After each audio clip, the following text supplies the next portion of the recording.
বঙ্গ জয়ের পর থেকেই প্রথম থেকে শুদ্ধিকরণ নীতি নিয়েছে বিজেপি। গত 15 বছরে তৃণমূলের তোষরের রাজনীতির অন্ধকারে তলিয়েছে বাংলা। দুর্নীতি, সন্ত্রাসের চাদরে ঢেকেছিল গোটা পশ্চিমবঙ্গ। তবে পরিবর্তনের বাংলাতেও তৃণমূলের কিছু দুর্বৃত্ত চৌঠা মের পর রাতারাতি বিজেপি হওয়ার চেষ্টা করে কিছু বিচ্যুতি সৃষ্টি করেছে।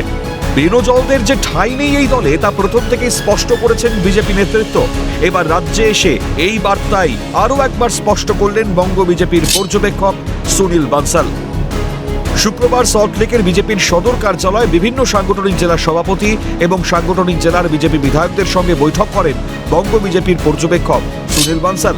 সেখান থেকেই সুনীল বানসালের কড়া বার্তা, রাজ্যে কোনো অনৈতিক কাজ বরদাস্ত করা হবে না।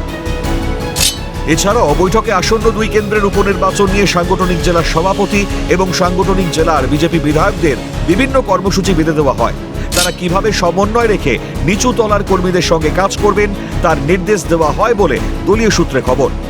বৃহস্পতিবার সল্টলেকের বিজেপির সদর কার্যালয়ে উত্তর শহরতলি সাংগঠনিক জেলার 7 বিধায়ক সহ জেলা সভাপতি চণ্ডীচরণ রায়ের সঙ্গে বৈঠক করেন সুনীল বানসাল।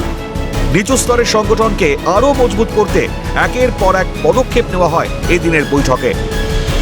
বিভিন্ন জায়গায় যে তোলাবাজির অভিযোগ উঠছে নিচুতলার কর্মীদের বিরুদ্ধে, সেক্ষেত্রে এই যে তোলাবাজি যদি হয়ে থাকে সেক্ষেত্রে তার রুখতে কিন্তু ব্যবস্থা নেওয়া হচ্ছে।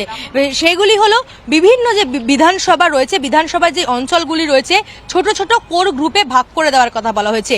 এই কোর গ্রুপগুলি কোনো জায়গায় এই ধরনের ঘটনার সঙ্গে কেউ যুক্ত হলে তার সংশ্লিষ্ট জায়গায় জানাবে।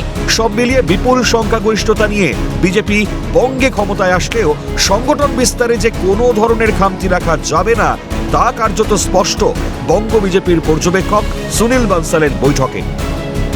ক্যামেরায় জ্যাকি সিং এর সঙ্গে রেশমি দাসের রিপোর্ট, ক্যালকাটা নিউজ।